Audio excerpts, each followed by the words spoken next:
England ಈ ಸೀರೀಸ್ನಲ್ಲಿ ಹಲವಿದ್ದಾರೆ. ಮೂರನೇ match ಅವ್ರು ಗೆದ್ದಿದ್ದಾರೆ 26 ರನ್ಗಳ. ಮೊದಲ ಟಾಸ್ ಗೆದ್ದು ಇಂಡಿಯಾ ಬೌಲಿಂಗ್ ಹೋದರೆ ಮತ್ತೆ ಇಂಗ್ಲೆಂಡ್ ಓಪನಿಂಗ್ ಚಲೋ ಆಗಲ್ಲ. ಯಾಕಂದರೆ ಫಿಲಿಪ್ಸ್ ಮತ್ತೆ ಔಟ್ ಆಗ್ತಾರೆ. ಆದರೆ ಬೆನ್ ಡೆಕೆಟ್ ಮತ್ತು ಜಾಸ್ ಬಟ್ಲರ್ 50 ರನ್ ಪಾರ್ಟ್ನರ್ಶಿಪ್ ಮಾಡಿ 10 ಓವರ್ನಲ್ಲಿ 83 ರನ್ ಹೊಡಿತಾರೆ. ಆದರೆ ಒಂದೇ ಓವರ್ನಲ್ಲಿ ಇಬ್ಬರು ಔಟ್ ಆಗ್ತಾರೆ. ಬಟ್ಲರ್ ಮತ್ತು ಔಟ್ ಆಗ್ತಾರೆ. ಆಮೇಲೆ ಬೆನ್ ಡೆಕೆಟ್ ಔಟ್ ಆಗ್ತಾರೆ. ಮತ್ತೆ ಮಿಡಲ್ ಪೇಸ್ನಲ್ಲಿ ಇಂಗ್ಲೆಂಡ್ ಬ್ಯಾಟ್ಸ್ಮನ್ಗಳು ವರುಣ್ ಚಕ್ರವರ್ತಿಗೆ ಅವರು ಚಕ್ರವ್ಯೂಹದಲ್ಲಿ ಮತ್ತೆ ಔಟ್ ಆಗ್ತಾರೆ. ಅವರು ಅರಿವಿಗೆ ತಗೋತಾರೆ. ಆದರೆ ಲಿವಿಂಗ್ಸ್ಟನ್ ಚೆನ್ನಾಗಿ ಇನ್ನಿಂಗ್ ಆಡಿ 43 ರನ್ ಹೊಡಿತಾರೆ. ಬೆನ್ ಡೆಕೆಟ್ 50 ರನ್ ಹೊಡಿತಾರೆ. ಮತ್ತು ಎಲ್ಲ ಕೂಡ ಅವರು 20 ಓವರ್ಗೆ 171 ರನ್ ಹೊಡಿತಾರೆ. ಮತ್ತು ಟಾರ್ಗೆಟ್ 172 ರನ್ ಕೊಡ್ತಾರೆ. ನಮಗನ್ಸಾಗತ್ತೆ ಈ ಸ್ಕೋರ್ ಬಿಲೋ ಪರ್ ಅಂತ. ಯಾಕಂದರೆ ರಾಜ್ಕೋಟ್ನಲ್ಲಿ ಹೈ ಸ್ಕೋರಿಂಗ್ ಮ್ಯಾಚ್ ಆಗ್ತವೆ. 180 ಮಿನಿಮಮ್ ಇತ್ತು. ಆದರೆ 15-20 ರನ್ ಶಾರ್ಟ್ ಇದರಂತೆ ಕಾಣ್ತಾ ಇರ್ತದೆ.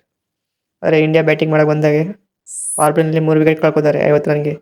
ಸೂರ್ಯಕುಮಾರ್ ಯಾದವ್, ಸಂಜು ಸ್ಯಾಮ್ಸನ್ ಮತ್ತು ಅಭಿಷೇಕ್ ಶರ್ಮಾ ಎಲ್ಲರೂ ಔಟ್ ಆಗ್ತಾರೆ.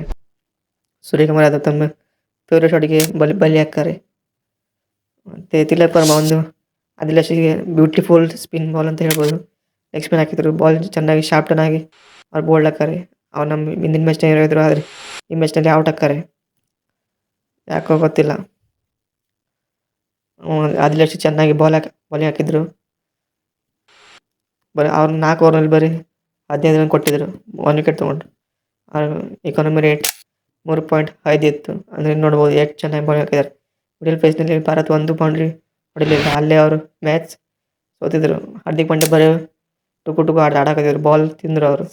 ವಾಷಿಂಗ್ಟನ್ ಸುಂದರ್ ಬ್ಯಾಟಿಂಗ್ ಬಾಲ್ ಹತ್ತಲಿಲ್ಲ. ಆದರೆ ಬಾಲ್ ತಿಂದು ಹೋದರು. ಎಲ್ಲರೂ ಔಟ್ ಆಗ್ತಾರೆ.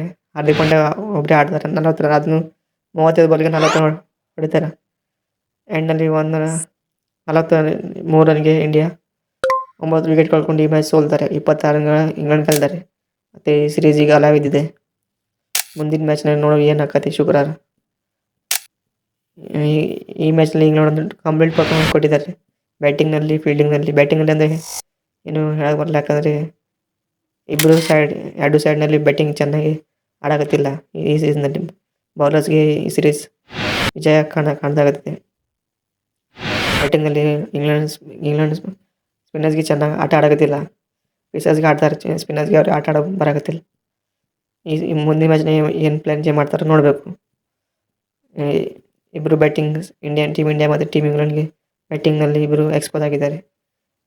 ಬ್ಯಾಟ್ಸ್ಮನ್ಗಳಿಗೆ ಸ್ಟೆಪ್ ಅಪ್ ಮಾಡಬೇಕು. ಯಾಕಂದರೆ ಈ ಸೀಸನ್ನಲ್ಲಿ ಒಂದು ಹೈ ಸ್ಕೋರಿಂಗ್ ಮ್ಯಾಚ್ ಆಗಿಲ್ಲ. 2ನೇ ಮ್ಯಾಚ್ ಇಂಗ್ಲೆಂಡ್ ಗೆಲ್ತಿತ್ತು. ಆದರೆ ತಮ್ಮ ಮಿಸ್ಟೇಕ್ಗಳು ಸೋತಾರೆ. ಈಗ ಅವರು ಲೀಡಲ್ಲಿ ಇರ್ತಿದ್ರು. ಆದರೆ ಏನೂ ಇಲ್ಲ. ನಮಗೆ ಬೇಕು ಮಜಾ, ನಮಗೆ ಬೇಕು ಕಾಂಪಿಟಿಷನ್, ನಮಗೆ ಬೇಕು ಮಿರ್ಚ್ ಮಸಾಲ. ನೋಡಿ ಏನು ಆಕತಿ. ಅದನ್ನು take care. Good bye. Video ಇಷ್ಟ ಆದರೆ ಲೈಕ್ ಮಾಡಿ, ಶೇರ್ ಮಾಡಿ, ಸಬ್ಸ್ಕ್ರೈಬ್ ಮಾಡಿ. ಧನ್ಯವಾದ.